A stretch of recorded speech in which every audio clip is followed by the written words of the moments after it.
நான்கு உயர் சிறப்பு மருத்துவ பணியிடங்கள் புதிதாக உருவாக்கப்படும் என்பதை மகிழ்ச்சியுடன் தெரிவித்துக் கொள்கிறேன். தமிழ்நாட்டில் முதல் முறையாக 70 வயதிற்கு மேற்பட்ட சுமார் 38 லட்சம் மூத்த குடிமக்களுக்கு வருமான உச்சவரம்பு இன்றி இலவச மருத்துவ சிகிச்சை பெறும் வகையில் முதலமைச்சரின் முதியோர் காப்பீட்டு திட்டம் என்ற புதிய திட்டம் செயல்படுத்தப்படும். தொகுப்பூதியத்தில் பணியாற்றும் 2500 செவிலியர்கள் காலமுறை ஊதியத்தில் பணி அமர்த்தப்படுவார்கள். மருத்துவ பணியாளர் தேர்வு வாரியம் மூலம் 3594 மருத்துவ பணியாளர்கள் புதிதாக நியமிக்கப்படுவார்கள் என்றும் அருண்ராஜ் அறிவித்தார். சென்னை ஓமந்தூரார் பன்னோக்கு உயர் சிறப்பு மருத்துவமனையில் சிறப்பாக செயல்பட்டு வரும் முழு உடல் பரிசோதனை சேவை மதுரை, திருச்சி, கோவை, நாமக்கல் ஆகிய 4 அரசு மருத்துவக் கல்லூரி மருத்துவமனைகளுக்கும் விரிவுபடுத்தப்படும் என்பது உள்ளிட்ட 115 புதிய அறிவிப்புகளை அமைச்சர் அருண்ராஜ் வெளியிட்டார். அவங்க நிறைய மருத்துவ இது அது இது எல்லாம் சொல்லி கொடுக்குறாங்க, வைக்கிறாங்கன்னு சொல்கிறாங்க. புதைக்கச்ச அவங்க தான் வருமானம் இல்லாமல் எப்படி கரண்ட் லேசரா ரோட்டில் டேக்ஸி கொண்டு போய் வருமானத்தில் லேசரா அப்படின்னு யோசனை பண்ணிட்டு இருக்கிறாங்க. நீங்கள் இப்படி பண்ணாதீங்க. முதல்ல எப்படி இருக்கணுங்கிறது புரிஞ்சுக்குங்க. அதை வெளில விட்டு பழைய நியாயத்தை விட்டுங்க, புது நியாயம் இருக்கிறதெல்லாம் பேசுங்க. எட்டியில் இது எல்லாம் பேசி பேசி வீட்டில் போய் செலப்பாய்க்கும் ஐயா. அப்புறம் பழைய புராணமே கணக்கு புள்ள வேலை இல்லாமல் இருந்ததுன்னா பழைய கணக்கெடுத்து பார்ப்பாராம. பார்த்தா அதில் என்ன பிரயோஜனம் இருக்குது? அது அந்த வருஷம் மழை பெய்யாமல் போச்சு. அப்போ இந்த அடுத்த வருஷத்தில் மழை பெய்யறதுக்கு என்னென்ன வழி இருக்கிறதோ சொட்டு நீர் பாசனம் பண்ணுறதா, இல்லை போர் போட்டு தண்ணி போட்டு அங்கே நிற்கிறதா, மழை பெஞ்சால் ஒரு ஏக்கராவை தடுப்பணை போட்டு தண்ணி நிறுத்தலாமா, அதுலேருந்து வடிகால் வாரியோ தண்ணி நிறுத்தணுன்னு ஒரு வெள்ளம் வர்றதுக்கு முயற்சி பண்ணலாமா? இதையும் முயற்சி பண்ணுங்க ஐயா.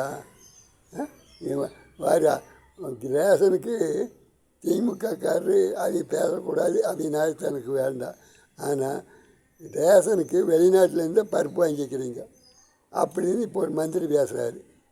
வச்சு பார்த்தியா, நீங்கள் உள்நாட்டிலேயே அவரை தவிர இதெல்லாம் பண்ணுங்க.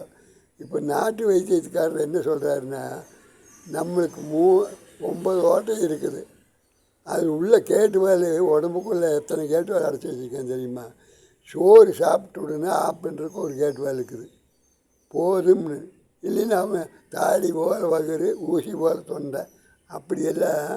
அதே மாதிரி வகுறு உப்புச்சுன்னா கீழே 2 கேட்டு வேலை இருக்குது. அவங்க வாட்ச்மேனாட்ட காவலேருந்து அவையில் ஓப்பன் பண்ணி விடுறதாக அதுக்கு மருந்து மாத்திரையில் கண்டுபிடிச்சி வச்சுக்கிறாங்க டாக்டர். நீர் தேர்வுங்கன்னு ஒரு தேர்வு இருந்தது, அதையும் வேண்டான்ட்டீங்க. இப்போ யூடிபி சேனலில் ஆளுக்கு ஒரு கையில் பிடிச்சிட்டு போகிறாங்க. எந்த திறனும் ஒன்றும் பண்ணுறதில்லை. ஏன்னா பொம்பளையும் பண்ணுறதில்ல, ஆம்பளையும் பண்ணல. உடனே அந்த பட்டணம்னா போலீஸ் ஸ்டேஷனுக்கு போயிடுது. அதெல்லாம் கண்டுபிடிச்சி வச்சுருக்காங்க. அதை விட்டாச்சுன்னா கேமராவுக 24 மணி நேரம் தமிழ்நாட்டில் ஓடிட்டு இருக்குது. இல்லைன்னு கவர்மெண்ட்லேருந்து ஆளுக்கு ஒரு கவர்மெண்ட் இல்லை, எந்த இடத்துல ஒரு இது அட்டகாசம் நடக்கிறதோ ஒரு கேமரா மாட்டி விடுங்க. அந்த கேமரா நீங்கள் கலெக்டர் ஆஃபீஸுக்கு தெரியுற மாதிரி அங்கேருந்து எடுத்துக்கோங்க.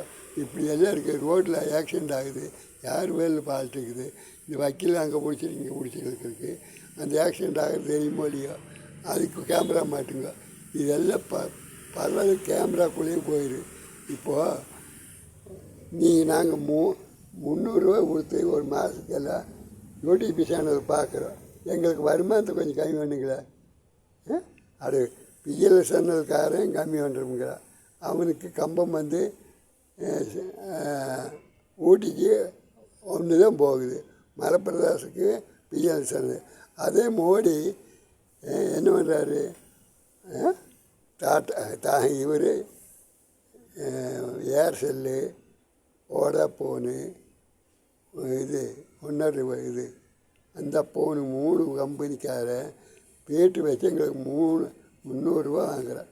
எங்களுக்கு முதல்ல ஜெயலலிதா இருக்கும்போது கம்மி பண்ணி 300 ரூபாய் இருந்ததை அதுக்கு ஒரு மீட்ரு மாட்டி அதுக்கு 150 ரூபா உங்களுக்கு மிச்சமாக மாதம் சீட்டு போட்டுக்கன்னு சொல்லிட்டு போனாங்க. இதெல்லாம் ஜெயலலிதா போட்ட உத்தரவுக்கு ஒன்றும் கரையில். வணக்கம் வணக்கம் வணக்கம் வணக்கம்.